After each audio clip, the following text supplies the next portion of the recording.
දේවරු පිළිබඳ බොහෝ විස්තර ත්‍රිපිටක අටුවා ටීකා සහ පරිවාර ග්‍රන්ථවල සඳහන් වෙනවා. සංයුත්ත නිකායේ දේවතා සංයුත්තේ දෙවියන් උදෙසා දේශනා කළ දේශනාවෙන් පිරී පවතිනවා. අපමහා බෝසතාණන් වහන්සේ මහා මායා දේවියගේ මව්කුස පිළිසිත ගන්නට පෙර වැඩ සිටි තුසිතනන් දෙව්ලොවයි. භාග්‍යවතුන් වහන්සේ දේවරු පිළිබඳ බොහෝ දේවල් දේශනා කර තිබෙනවා. එම උතුම් දේශනාවන්ගේ කරුණු කිහිපයක් මම ඕගොල්ලන්ට දක්වනවා. දේවරු කියන්නේ කාම සුගති වලට අයත් පිරිසක්. එක්සක්වලක භූමි 31ක් තියෙනවා. එම භූමි 31කින් 6ක්ම දිව්‍ය ලෝක. එම දිව්‍ය ලෝක 6 දේවරු අයත් වන්නේ කාම සුගති වලට. කාම සුගති ලෙස හඳුන්වන්නේ කාමාවචර සිත් 54 වැඩි වශයෙන් ඇතිවන භූමි 11න් ඉහළම උසස්ම භූමි 7ට. ඒවා වන්නේ මනුෂ්‍ය භූමිය, චාතුරු මහා රාජිකය, තාවතින්සේ, යාමේ, තුසිතේ, නිම්මාන රතිය, පරනිම්මිත, වසවර්තී යන ලෝක 7යි. එම දිව්‍ය ලෝකවල දේවරුන්ටද සිටිය හැකි ආයු කාලයක් තියෙනවා. දිව්‍ය ලෝකයක ඉපදුනා ඔවුන්ද එහි සිටිය හැකි ආයු කාලය අවසන් වී මරණයට පත්විය යුතුය. සියලුම දේවරුන්ට එම දිව්‍ය ලෝකයේ සිටිය හැකි උපරිම ආයු කාලය ඉන්නේ නැහැ. එහි උපන් මොහොතේ සිට ආයුක්කය, කම්මක්කය, උභයක්කය, උපච්ඡේද ලෙස ඔවුන්ගේ මරණය සිදු වෙනවා. දෙවියන්ටද මරණයෙන් ගැලවෙන්න බෑ. නමුත් දිව්‍ය ලෝකවල ආයු කාලය මිනිස් ලෝකයට වඩා ඉතා වැඩි. ඊටාම පහළම දිව්‍ය ලෝකයේ වන චාතුරු මහා රාජික දිව්‍ය ලෝකයේ දිව්‍ය අවුරුදු වලින් පරමායුෂ අවුරුදු 500ක් වන අතර එය මිනිස් අවුරුදු ගණනින් 90.5යි. ඒ කියන්නේ 90 ලක්ෂයක්. තාවතින්සේ මිනිස් ආයුෂය මිනිස් අවුරුදු වලින් 3 කෝටි 60 ලක්ෂයයි. යාමේ ආයුෂය මිනිස් අවුරුදු වලින් 14 කෝටි 40 ලක්ෂයයි. තුසිතේ ආයුෂය මිනිස් අවුරුදු වලින් 57 කෝටි 60 ලක්ෂයයි. නිම්මාන රතිය ආයුෂ මිනිස් අවුරුදු වලින් 230 කෝටි 40 ලක්ෂයයි. පරනිම්මිත වසවර්ති දෙවියන්ගේ ආයුෂ මිනිස් අවුරුදු වලින් 921 කෝටි 60 ලක්ෂයයි.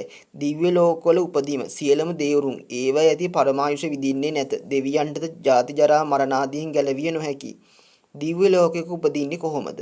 දිව්‍ය ලෝකයක හෝ මනුස්ස භූමියේ උපදින්නේ කුසල කර්මවල විපාකයක් වශයෙන්. තෙරුවන් සරණ ගිය බහුතරයක් ඉහළ දිව්‍ය ලෝකවල උසස් සම්පත් විදිමි උපත ලැබූ අයුරු අපිට ත්‍රිපිටකයෙන් හමු වෙනවා. දිව්‍ය ලෝකවල උපදින්නටත් එහි සම්පත් විදිනට පෙරපින් තිබිය යුතුමයි. බ්‍රහ්මයන්ටද මනුෂ්‍යයන්ටද මණ්ඩුක දේවපුත්‍රයා, කන්තක දේවපුත්‍රයා මෙන් තිරිසන් සතුන්ටද දිව්‍ය ලෝකවලින් චුතවන දෙවියන්ටද අනිකුත් සතර අපාගත වෙනස් සත්වයන්ටද පෙරපින් නිසා දිව්‍ය ලෝකවලින් උපත ලබනවා. නමුත් ඒ කිසිම දෙවි කෙනෙක් සර්ව බලධාරී දෙවියෙක් වෙන්නේ නැහැ. කිසිම සර්ව බලධාරියෙක් වෙන්නේ වැතියද කිසිම මැවුම්කාරයෙක් වෙන්නේ නැහැ. දෙව්ලොව උපන් අය එහි සිටිය හැකි ආයු කාලය අවසන් වුණාට පස්සේ මරණයට පත්වන අසරණ සසරගත සත්‍යයන් පමණයි. දිව්‍ය ලෝකෙන් චුතවනාට පස්සේ සතර අපාය උපදින්න පුළුවන්ද? අනිවාර්යයෙන්ම කරගත් අකුසල කර්මණු දේවරුද දිව්‍ය ලෝකවල ඉඳලා සතර අපාය උපදිනවා. කුණ්ඩදාන තෙරුන් වහන්සේ පෙර සසරෙහි දෙවියෙකුව සිට සමගියෙන් සිටි සාමින් වහන්සේලා ભેද කළා. මරණින් මතු නරකයට වැටුණා. දෙවියන්ටද පෙර කළ අකුසල කර්මණු සතර අපාගත වෙන්න පුළුවන්. දෙවියන්ට මිනිස්සුන්ව දෙව්ලොව උප්පත්තිය ලබා දිය හැකද? දිව්‍ය ලෝක 6 යන්තනක උප්පත්ති ලැබු දේවරුන්ට මිනිස්සුන්ව දිව්‍ය ලෝකයේ ඒ උප්පත්ති කරා රැගෙන යන්න බෑ. නමුත් දිව්‍ය රත් 6කින් පැමිණ ධම්මික උපාසකතුමාට මෙන් තමන්ගේ දිව්‍ය ලෝකෙ උපදින්නට ආරාධනා කරන්න පුළුවන්. සියලුම සත්වයන්ගේ උපත සිදුවන්නේ තම තමන්ගේ කර්ම අනුවයි. දෙවියන්ටද අනුන්ගේ කර්ම විනාශ කරන්න බෑ. අන්‍යයන්ට කුසල කර්මවල හැසිරෙන්න මඟ පෙන්වන්න පුළුවන් වටිනා කල්යාණ මිත්‍රයෙක් වෙන්න පුළුවන්. කොයි උපන්නත් තම තමන් උපදින්නේ තම තමන්ගේ කර්ම අනුවයි. මේ ලෝකේ උතුම් රත්න තුන වන්නේ ත්‍රිවිධ රත්න. ඒ බුද්ධ ධම්ම සංගණ තුනුරුවණයි. තුනුරුවන් ලෝකේ පහළවන්නේ භාග්‍යවතුන් වහන්සේ නමකගේ පහළවීමෙන් පමණයි. සසර දුකින් එතර වීම උදෙසා මෙන්ම දිව්‍ය මනුෂ්‍යාදී සුඛදී සම්පත් ආයුවන සැප බල ආදී සීලම ලෞකික සම්පත් මෙන්ම ලෝකෝත්තර සම්පත් වෙනින්ම සද්ධාවන්ත බෞද්ධයා තෙරුවන් සරණ යා යුතුය. සරණ යාම කියන්නේ තෙරුවන් පිළිගැනීමට නියම බෞද්ධයෙකු වන්නන්න. තෙරුවන් ගුණ දැන හඳුනාගත් පිරිසක් විය යුතුය. ඒ ත්‍රිවිධ රත්න තුන තමාගේ උතුම් පිළිස පිළිගන්නා තැනැත්තා හඳුන්වන්නේ බෞද්ධයා ලෙසයි. තෙරුවන් ගුණ දැන හඳුනන තරමට ඒ දෙව් මිනිසුන්ගේ බෞද්ධකම උසස්සේ. දේවරු කියන්නේ ලෞකික පිරිසකට. ඔවුන් දිව්‍ය ලෝකවල උපත ලබා සිටින්නේ පෙර කළ පින් නිසා ටික කලකට පමණයි. මිනිස් අවුරුදු වලට වඩා දිව්‍ය අවුරුදු ගන්න වැඩි වුණා. සසර කතාවේ ටික කලක් පමණයි. මිනිසුන් දෙවියන්ව සසර දුකින් එතර වීම උදෙසා සියලුම ලෞකික ලෝකෝත්තර සැප වෙනුවෙන් සරණ ගියා. දෙවියන්ට මිනිසුන් ඉල්ලන සියල්ලම දෙන්න බෑ. ඔවුන්ට දිව්‍ය ලෝකයේ සිටිය හැකි ආයු කාලය අවසන් වුණාට පස්සේ ඒන් චුත වීම සිදු වෙනවා. දිව්‍ය ලෝකයේ රැස් කරගත් කුසල අකුසල කර්ම පෙර සසරේ කරපු කර්ම අනුව දෙවියන්ගේ සසර ගසාගෙන යෑම සිදු වෙනවා. සමහරට අකුසල කර්ම අනුව සතර අපාගත වීමට වෙන්න පුළුවන්. එවැනි පිරිසක එකාහිත කර ගැනීම සසර අනතුරකට හෙලා ගැනීම. ඔබ තෙරුවන් සරණ ගොස් පින් දහම් කරගෙන මරණින් පසුව දිව්‍ය ලෝකයේ උපන් පසුව මිනිසුන් ඒ දෙවියන්ව උපන් ඔබ සරණ ගියහොත් ඔබට ඒ මිනිසුන් වෙනුවෙන් කරන්න පුළුවන් මොකද්ද? දෙවියන්ට පින් අනුමෝදන් කිරීම කළ යුතුයි. ඔබේ ජීවිතේ සාර්ථක කරගන්න දෙවියන්ගේ උදව් ලබා ගන්න එක වරදක් නැහැ. දෙවියන් සම්‍යක් දෘෂ්ටිකුවත් මිත්‍යා දෘෂ්ටිකුණත් ඒ දේවරු එක්ක අමනාපකම් ඇති කර ගැනීම නුසුදුසු දෙයක්. සැබවින්ම දෙවියන් සරණ යන தත්ත්වයට වැටුනේ තෙරුවන් හඳුනන්නේ නැති නිසා. දෙවියන් සරණ යාම යනු මොකද්ද? දෙවියන් සරණ යාම කියන්නේ තිසරණය අමතක කරලා. ඒ කියන්නේ තෙරුවන් කුණ අමතක කළ දෙවියන්ගේ උදව් වෙන එක. තෙරුවන් සරණ ගොස් ධර්මයේ හැසිරුණොත් අපිට දෙවියන්ටත් වඩා උසස් තත්ත්වයටපත් වෙන්න පුළුවන්. ඒ නිසා තෙරුවන් ගුණ දැන හඳුනා ගනිමින් තෙරුවන් සරණ යන්න. දෙව් බඹුන්ගෙන් පවා වැඳුම් පිදු ලබන උත්තම පුද්ගලකම තෙරුවන් සරණ යන්න. මේ ලිපි කියන්නේ දෙවියන්ගේ පිහිට පැතීම වැරදි දෙයක් කියලා.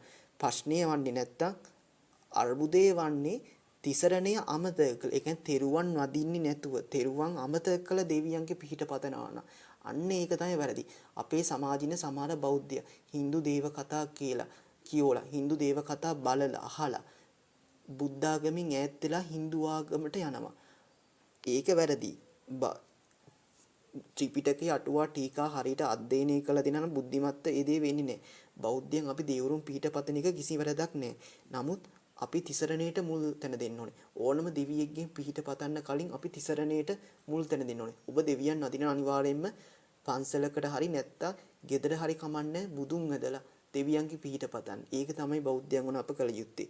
අපි අනිවාර්යයෙන්ම ත්‍රිවිධ රත්නයේ විශේෂ කරන වෙනත් පින්කම් කුසල් වල ඒ පින් කුසල් කරාට පස්සේ ඒ පින දෙවියන්ට අනුමෝදන් කරන්න. ඒ දෙවියන්ගේ ආශය වර්ණයේ සැපේ බලය පඤ්ඤා වැඩි වෙන්න ප්‍රාර්ථනා කරන්න. ඒ දෙවියන් දිගටම සම්‍යක් දෘෂ්ටියේ සිටින්න කියලා ප්‍රාර්ථනා කරන්න. ඒ දෙවියන් පතන්නා බෝධිකින් අමා මහ නිවන්සම ලබන්න කියලා ප්‍රාර්ථනා කරන්න. සමහර බෞද්ධ භික්ෂුන් වහන්සේලා මෙන්න සමහර බෞද්ධ ගිහි පින්වතුන්ද හිතනවා බුදුන් වහන්සේ වැදලා දෙවියන්ට පින් දීලා දේහුරු වැන්දත් මිත්‍යා දෘෂ්ටිය කළ. ඒක සම්පූර්ණයෙන් වැරදි. අංගුත්තර නිකායේ ලිච්ඡවි කුමාර සූත්‍රයේ බුදුන් වහන්සේ දේශනා කළා තිනා මහා නාම යම් කුල පුත්‍රේ උට්ටාන වීරේ බාහුව බලේ ධාර්මික උපයාගත් භවභෝග සම්පත්තලි යම් කිසි දෙවියෙකු පුදයිද එම කුල පුත්‍රයාගේ දියුණුව කැමැති විය යුතුය. එම කුල පුත්‍රයාගේ පිරිහීම අකමැති විය යුතුය. එම ගරු බුහුම සත්කර ලබන දෙවියා කුල පුත්‍රයාට දීර්ඝායුෂ වේවයේ ප්‍රාර්ථනා කළා නෝනේ කියලා එහෙම සඳහන් වෙලා තියෙනවා. ඒ විතරක් නෙමෙයි. දීඝනිකායේ මහා පරිනිර්වාණ සූත්‍රයේ සප්ත අපරිහානීය ධර්මවල නගරයේ ඇතුළත සහ පිටත දේවාලවලට සත්කාර කරන්න කියලා තියෙනවා. මෙසේ තැන් කීපයක අපට හමු වෙනවා බුදුන් වහන්සේ දෙවියන් වැදීම ගැන කියපු දේවල්. ඉතින් ප්‍රශ්නේ වන්නේ සමහර බෞද්ධයන් තමන් අදහපු තිසරණිය අත්හැරලා දෙවියන්ගේ පසුපස යන්න ගන්නවා. තිසරණියට මුල් තැන දීලා දෙවියන් වැන්දට කිසිම ගැටලුවක්